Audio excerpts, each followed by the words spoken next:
رسول خدا صلی اللہ علیہ وسلم نے فرمایا کہ جو مال تمہارے پاس اس طرح آوے کہ تم کو اس کا انتظار ہو اور نہ تم نے مانگا ہو تو اس کو لے لو، اور جو ایسا مال نہ ہو تو اس کے پیچھے اپنی جان مت ڈالو۔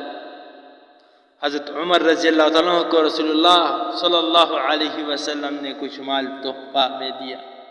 انہوں نے کہا یا رسول اللہ، جو مجھ سے زیادہ ضرورت والا ہو اس کو دیجئے۔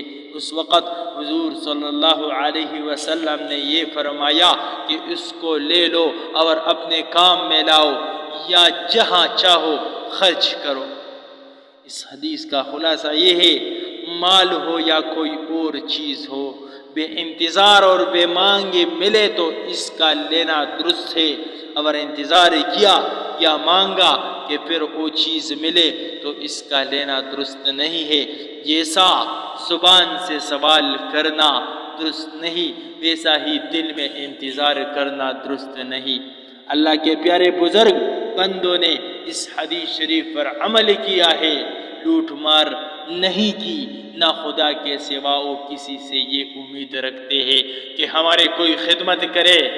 البتہ بے انتظار کیے بھی جب کوئی خدمت کرتا ہے تو اللہ تعالیٰ کا تحفہ عطیہ سمجھ کر قبول کر لیتے ہیں۔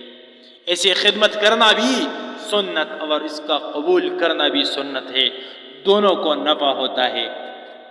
حضرات، اگر آپ نے ہمارے چینل کو سبسکرائب اور ساتھ میں گھنٹی کا بٹن بھی دبائیے تاکہ ہمارے نئی ویڈیو آپ لوگوں کو بر وقت پہنچے۔